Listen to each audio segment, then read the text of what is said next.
You're listening to the Hammer and Nigel Show on 93 WIBC. My name is Nigel. Jason Hammer is here with a couple of very special guests in the studio. We are joined in studio by Rick Snyder. He's the president of the Fraternal Order of Police Lodge 86. Hey, Rick. And Jeff Blackwell. Jeff lost his daughter in the FedEx shooting, Samaria. Thank you, gentlemen, so much for being here today. I appreciate you taking the time. Jeff, first of all, before we do anything else, tell me about your daughter. My daughter, Samaria, was 19 years old, an athlete, a wonderful personality. She was outgoing and was concerned for others around her. The reality is her name, Samaria, comes from the Bible story of the Good Samaritan. So she actually lived out or became what her name represented. She was really a Good Samaritan. Doesn't matter your economic or social background or anything else. She was your friend. And she had a great laugh, and she was a pretty good athlete. She was. And again, being how I'm a South Sider, and it feels like everybody on the South Side knows everybody indirectly. It feels like everybody that I've spoken with either says she was an amazing athlete or what an amazing family. We've got such an amazing amount of mutual friends that we didn't even know about until we started, corresponding about coming on the show here. And everybody to a T said, what an amazing family and what an amazing young lady. That would all have to be because of their mother. Jeff, how is your family doing after such a tragic and traumatic situation? The reality is there are good and bad Sure. days. We're believers. We fall into our faith, and that's what's carried us through at this point, and that's what continues to carry us through. Jesus Christ has just been the way that's gone there. Again, there Amen. are good days and bad days. Some days you don't want to get out of bed, but you just put one foot in front of the other and keep going on. Does talking about it, is it almost therapeutic to talk about it, or does it cause more pain? I have to be honest that the ability to talk about it is therapeutic. The ability to tell the story, to say these are the things that happened, to share my daughter. Because one of these strange things about grief is that she's gone. All we have at this point are pictures. We're not going to have any more new pictures of my daughter. So it's like, and you think, is anybody going to remember her name or what she was about or anything like that? So the ability to share her story, who she was and what an amazing person she was, is just very helpful. She wanted to be a police officer. That was the entire thing. She's working 2 jobs. She worked at night, thus the FedEx. She would come home as a lifeguard, pick up my car, because she didn't have one at the time, go to FedEx, and then come home. Jeff, what is your military background? How has that been? You're in the military, I correct? spent 9 years in the military, yes, sir. What service? What branch? Army. I was a field artillery. Okay, well, thank you for your service. I'm wondering if she got your late daughter got any inspiration from you and following in your footsteps in terms of service to your fellow human beings, the military, the police force, things like that. Well, my youngest son is a Marine, so there's an argument in the house of which service is better. Okay. So Samaria was following after her brother, much to my chagrins, and was going to head to the Marines to basically start her, try to be an MP, so that when she got out, she could then transfer that into, again, she wanted to serve in law enforcement because she wanted to help people. Again, right back with her name, the Good Samaritan. Jeff Blackwell is our guest. Jeff is the father of Samaria Blackwell, who lost her life in the FedEx shooting. I've said for a long time, Jeff, it's okay to be angry. It's okay to be mad when things like this happen. How often do you find yourself getting angry? I would say initially the anger is really directed at the why question. How could this happen? I'm going to say something. I won the lottery. For a lottery, nobody wants to win. And I'm not alone. I'm here not because of just me. I'm here because there were 7 other families that lost someone, 8 with Brandon's family itself. And then that doesn't count the people that were hurt. They each have individual stories and everything else. we're unique in the fact that we made international news. But at the same time, there's a single mother and a grandmother in our city that's lost a child, and no one tells their story. No one has this. They don't have the opportunity that I have to sit here in front of this microphone and talk to you guys. That's a tragedy. Who are you talking about? I'm talking about our city. Yeah. That our country. There are single moms. There are dads. They lose kids just like this. Yes. I sit here as one of 7 as a representative. Again, we got international coverage and all this, but there are so many families that suffer in silence and don't have an outlet to tell that story or someone to take up their cause. Is that one of the reasons why you're here today? It is, actually, yes. Now, you have been, I think, the most outspoken of all the family members of the victims. Do you feel any added pressure or any burden feeling like you're the voice of all these families? No, because the reality is it's 8 families that lost loved ones, and you've seen they've spoke at various times. I'm not a representative for the co-op, if you will, at that point. I am just telling my story.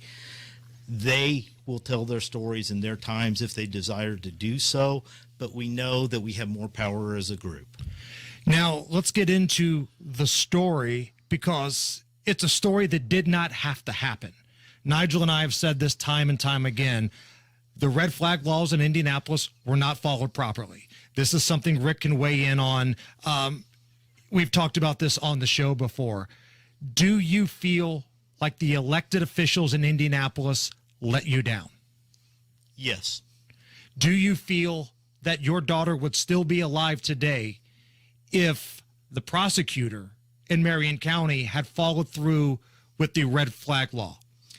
I cannot determine that, but what I can say is if he had done that, there was a chance that all those people would be alive. Now, Rick, let me go over to you real quick. For those who might not be familiar with what we're talking about here, briefly explain the red flag law and ultimately what happened with the FedEx shooting. Well, the red flag law was placed into effect in 2005 after Officer Jake Laird was killed in line of duty on the south side of Indianapolis. It's actually named after him, the Jake Laird red flag law. And it was to authorize law enforcement officers in the immediacy of the moment, if they identify that someone is a threat to themselves or to others, to be able to seize those weapons and hold them to intervene and hopefully prevent something like this from occurring. But it also prescribes for due process, immediate due process for the person involved, so that there is a balance between constitutional rights of folks as well as due process and legal review of the actions by the officers. But the key component is that prior to this incident at the FedEx, the prosecutor had to initiate that filing with the court. It had to go through the prosecutor, this prosecutor.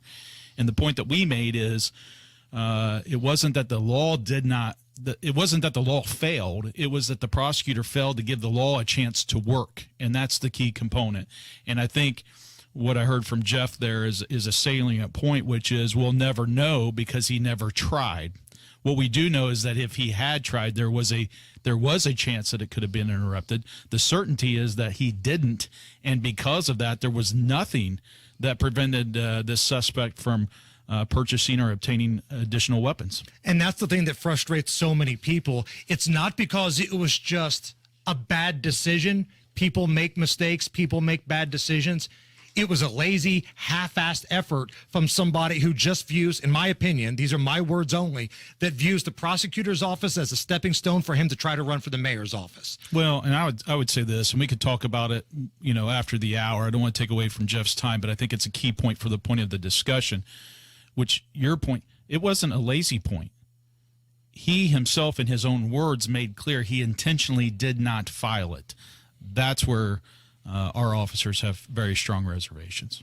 Jeff, can we get back to something you've mentioned it a couple times when you're talking about the number of the families that were affected? You say there were 8 families affected, and I'm assuming one of the families you're talking about is the shooter. I heard you mention his name. That is correct. She did a story, and she talked about, her side of the story.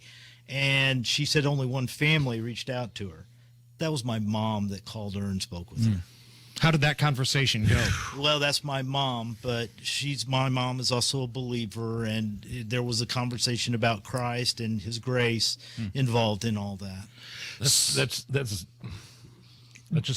unbelievable to me, because I'm only projecting here, but I would have so much anger that I don't know that if I would be able to include the family of the person that took my daughter's life in my list of people who I have sympathy for. Jeff, Rick, I'm going to take a little break here. We're going to come back. I want to get into, unfortunately, the political nature of what happened in the FedEx shooting, because I do think there is a story to that. And for our friends listening at the Indy Star, yes, Rick will address what happened with the IMPD officer yesterday, because I know that's all you care about. So stick around. Do not go anywhere. We're going to take a little break. More when we come back. It's the Hammer and Nigel Show. It's the Hammer and Nigel Show in studio with FOP President Rick Snyder and Jeff Blackwell. Jeff's daughter, Samaria, was a victim in the FedEx shooting. You, Jeff, and your lovely better half appear in a commercial for Cindy Carrasco. She is running for prosecutor here in Marion County. Why did you guys decide to do that? It goes back to where the previous conversation ended. We were aware that there was a major malfunction, that something is wrong. Let me kind of explain my side of the story. I had the president acknowledge it and come to us. We had the governor, we've had the state, everybody on through, but one person hasn't basically acknowledged this. Now, why I say that is after the investigation period was done of the initial thing that happened, we were called together, all the victims' families, to a substation on the west side, at which point in time, every law enforcement agency under the sun, including the local deputy, if you will, was there.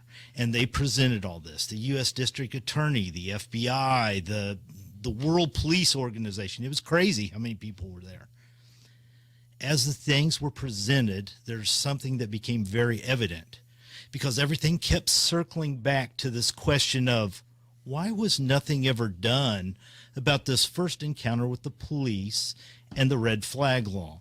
Guess who was not in attendance there? I don't even have to say his name.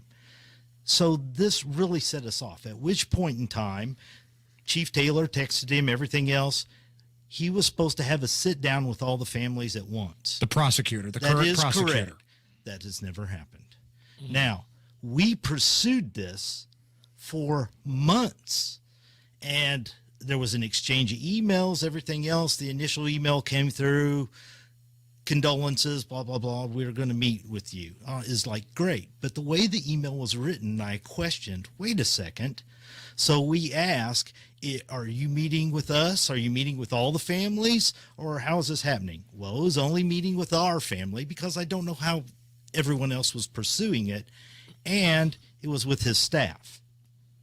Do you feel like the prosecutor brushed you off? I don't think there's much of an open door policy there. Understood. So is there any concern that by appearing in a commercial with Cindy Carrasco, people are going to say you are politicizing the tragedy that took place in your family? If you don't hear what I'm saying, then I can't help you. This city is on fire, and it's been revealed to me that part of this city, through my political involvement, I am not a political creature, all right?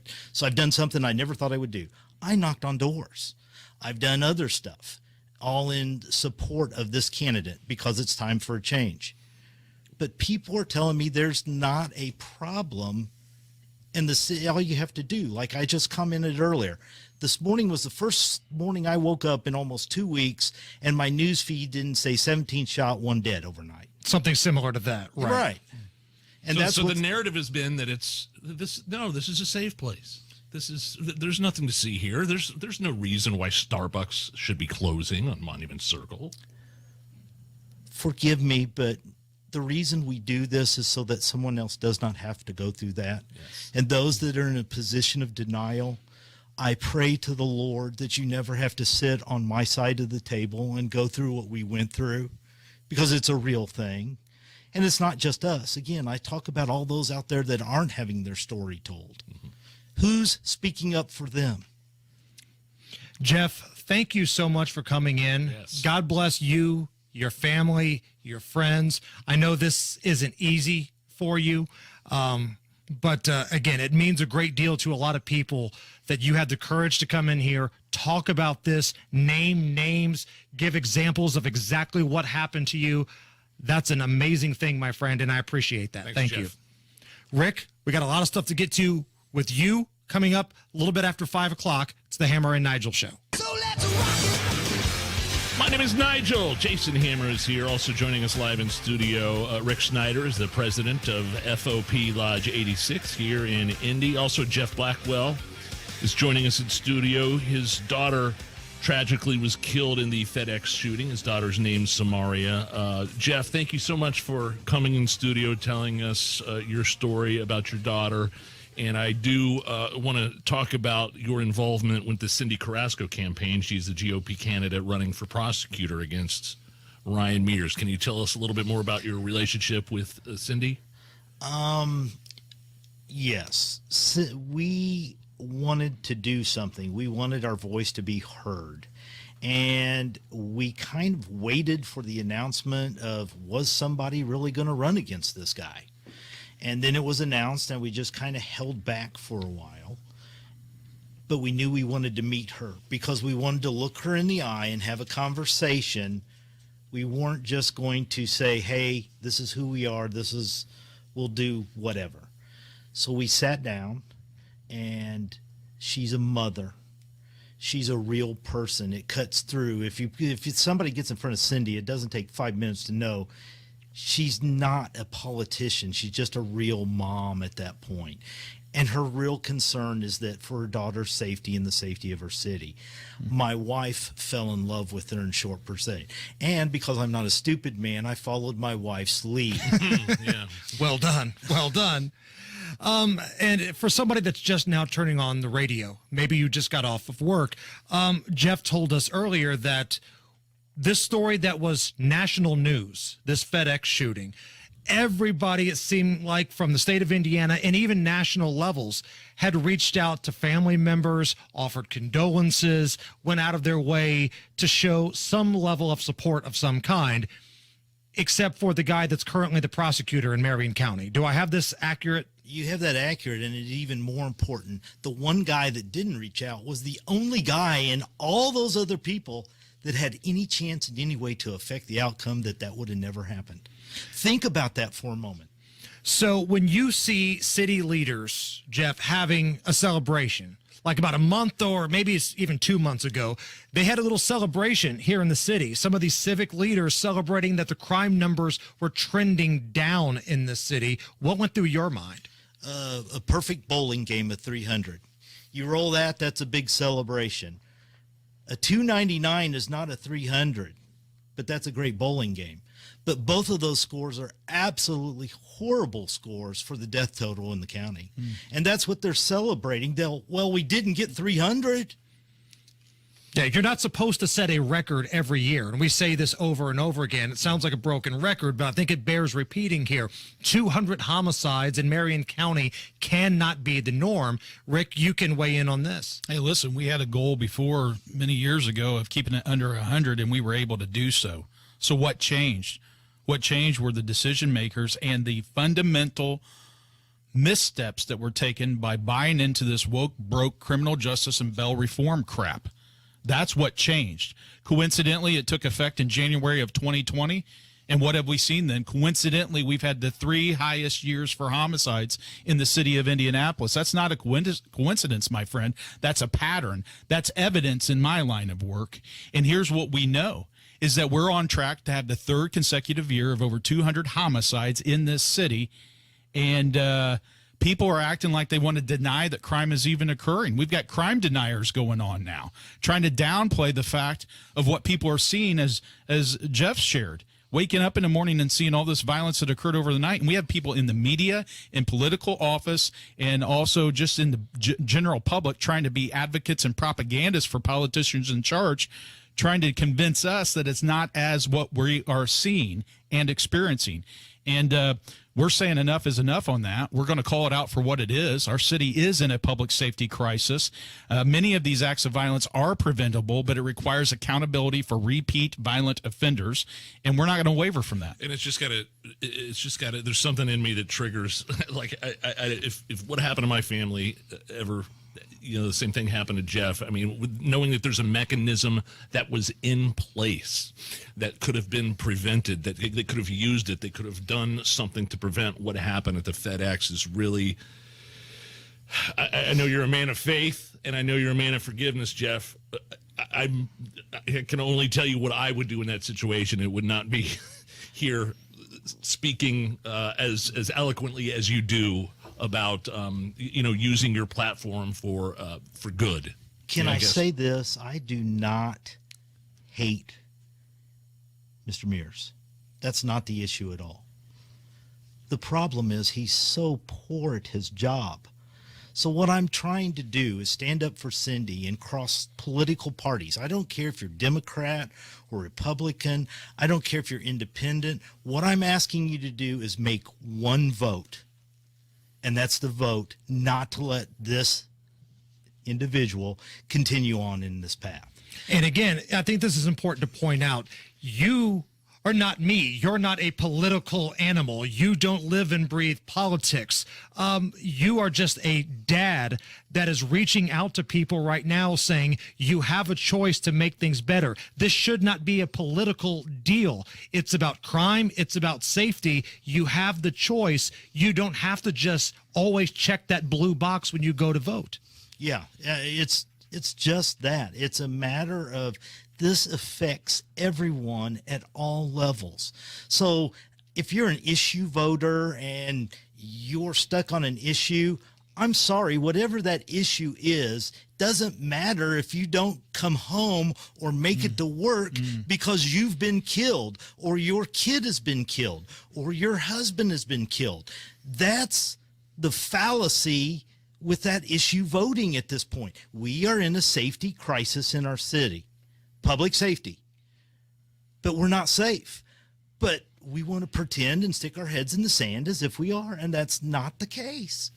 Rick, I want to come over to you for something a little different here, because the big story yesterday was there was an officer with the IMPD that was ultimately charged and I believe convicted of stomping like a homeless guy. Indicted. I'm sorry, not convicted. Indicted of stomping like a homeless guy out on the circle. And I want to get your thoughts and your perspective on that. Yeah, I mean, you got an officer that's already been charged at the local level. The federal indictment is something that backs that up. It really essentially what the federal government is saying is they're going to have a hand in monitoring what goes on at the local level with the criminal case, the due process. I think the focus for anybody is to ensure that there's fair, firm, and consistent review of what occurred, a review through the court system and due process that's available to this officer, and allowing that system to work. So the indictment has been made. There's really no new evidence, no new additional information or anything such as that. And now it's just a focus on the process and allowing that to occur. And man, it seems like whenever something happens like this, there's a story about an officer, like the trolls come out on social media. There's this one guy that tweets at us all the time. It feels like 80% of the things he tweets are targeted at you, Rick. And he wanted me to ask you this question. So I'm going to go ahead and just ask it to you. Ask Rick Snyder if he can comment on if he's satisfied with an IMPD homicide arrest rate of 51% and why he's remained silent on police violence or law enforcement officers ignoring pleas and reducing access to firearms. This was a tweet that came in to us from the Hammer and Nigel account. Yeah, sure. No, I appreciate it. Here's the fact. No, we're not satisfied with the 51% conviction rate or clearance rate on homicides. I don't know if that's still the current number or not, but here's what I do know, and here's the rest of the story. Typically, most major city agencies especially are shooting for a 60% or higher clearance rate if it's possible. But what greatly dilutes the ability to do that is a broken criminal justice system that has a revolving door. So what happens is you lose legitimacy with the the community for those officers and detectives, for residents and victims and witnesses to be able to trust not the officers and the detectives, but to be able to trust the system that accountability will occur for that offender if they talk. Because this is what happens. Folks may step out in confidence and talk to the officers, and they see an arrest made, but then when they see that violent offender, that perpetrator, come right back into the neighborhood, you're not going to talk anymore because you fear retribution, and you Snitches also get stitches. And you also blame not just the system, but the most visible representation of government, which is the law enforcement officers and detectives. So it's a cyclical thing. So that's what contributes to that. If somebody really wants to see higher conviction rates, they should be doing everything to call out this criminal justice system to say start holding repeat violent offenders accountable and bring legitimacy, trust, and confidence back into the equation. The next part is on the what was the very last one there? Why has he remained silent on police violence and LE's ignored plea to reduce access to firearms? Well, never remained silent on police issues, violence toward our officers, or when our officers have to use violence. Also, never remained silent on issues of controversy within law enforcement use of force. Guys, you'll remember, I think I sat in here for over an hour one day straight talking about the George Floyd incident specifically and issues of police trust and respect, but also holding officers accountable when they step outside the bounds of the law. When it comes to the guns, we've been very outspoken about that issue, but I'm also clear to say we cannot get bogged down or fall into the trap of only focusing on the instrument instead of the individual. We have to focus on the individual and the instrument involved, especially when they have a criminal history where they should never be in association with that instrument. And the final point is, if you truly want to prevent a repeat violent offender from being able to commit a new act of violence, they're not able to do it if their ass is locked up. That's the point. Can you guys come back for just one more segment? I know I've kept you guys for like way more time than you had signed up to join us, but this is too good. Can you guys come back for one more segment? I definitely want to ask you about recruitment and retaining talent in IMPD. I'm sure this plays a role in everything that you were just talking about. All right, so more with Rick Snyder and Jeff Blackwell in just. You're listening to the Hammer and Nigel Show on 93 WIBC. Hammer and Nigel Show, 93 WIBC. I'm Jason Hammer. Big Nige is here. Hello. In studio, guest, we have Jeff Blackwell. He has Samaria's daughter. Got it right. I apologize if I said it incorrectly earlier. Samaria, one of the victims of the FedEx shooting, and FOP President Rick Snyder. And ultimately, guys, where we come together at here is a discussion on red flag laws. The red flag law was not followed, and ultimately, Jeff, your daughter, and others lost their life at that FedEx ground facility near the airport. Rick, I know you've been passionate talking about this red flag situation as well. Yeah, no doubt. I mean, let's talk about facts here. I think this is important. What is not up for the debate or any discussion anymore, because it's been resolved, is if Ryan Mears could have applied the red flag law. He absolutely could have. Worse yet, we found out from him in a public press conference is that he intentionally chose not to file the red flag specific to the suspect. Listen, Indy Star goes on to report, and they found that one submission of his sat for 44 days. 44 days. You have 14 days to act. 44 days it sat. Many of them were sitting for over a month. We found through those reportings, even through the Indianapolis Star, that the police are doing their job. They were making the seizures, but he did not do his. He's refused multiple media requests to talk about it, but yet after this all came about in this tragedy, of these wonderful Hoosiers that we lost in this absolute atrocity, Mears' filing of red flags went at what the Indy Star called a quote-unquote unprecedented level. Prior to FedEx in 2021, he had only filed 8 of the submissions submitted to him by the police. Within 3 days after FedEx, he filed 4 more, and within 2 weeks after FedEx, he filed 22 of those filings. Now, again, the red flag law wasn't an issue of it did not fail. He failed to give it a chance to work. So here's the point. The court stepped in an unprecedented move and stripped him from the process. They removed him from that, showing that they had no confidence in him. We had a United States Senator, Dick Durbin, a leading gun control advocate, known for being pretty liberal, progressive, not conservative, who clearly stated in a quote, he said, had the red flag law been applied, he believed that those 8 lives, those 8 folks would still be alive today. That's Dick Durbin saying that. That's not Ted Cruz. That's not Rand Paul. That's Dick Durbin of Illinois. Expressing no confidence in the prosecutor and the decision that he made. Since 2005, guys, the red flag law has been applied over 800 times in the state of Indiana. Over half of those, over 400 times in Marion County. That means that prior prosecutors had no issues, no troubles, no challenges in getting them filed. So the question is, why didn't Ryan Mears try? And why won't he meet with the family? And why won't he answer? And why won't he answer the questions of the police, the public questions that we have asked him? More importantly, why should we trust Ryan Mears? Because here's what we're seeing. He said that the law needed to be changed. The law was deficient in some manner. That was in April of 2021. Guess what, guys? He never went over to the State House and Summer Study Committee. He never went over there in this last legislative session and made any attempt to make any change to the state red flag law. What's that tell you? That tells you he's a fraud. He's fake. That was a false statement about the law named after Officer Jake Laird, done by Debbie and Mike Laird as his parents. So he owes everyone an apology. He owes these families an apology, and he should not be in that office. If for no other reason, FedEx should be the one reason why he should not be here. You've directly asked him to his face. He turns around and walks away. Not only on FedEx, but it goes further back to Officer Tommy Mangan. Another example where we see he made an intentional decision to withhold information from the court, not tell them that this suspect was a parole violator, and he went on to shoot our officer in the throat. And when we tried to ask him questions about it, you saw it. He ran away. He ran away from us, and still to this day has not answered any questions. So here's the point. His positions have so many holes in them that he can't even carry his own water. So it begs this question, whose water is he carrying, guys? Because here's the point. You see, we're not questioning his character. We're not. His performance is what we're highlighting, but his lack of transparency, the fact that he runs away, the failures to act and speak to our questions. The lack of compassion to the families. That's what really drove me to a breaking point when Jeff was talking earlier. That speaks more to his character than anything that we could say. So he's not representing the interests of the residents and business owners in this city. As we've clearly seen, he's not representing the interests of the families of our victims. He damn sure isn't representing the interests of our officers.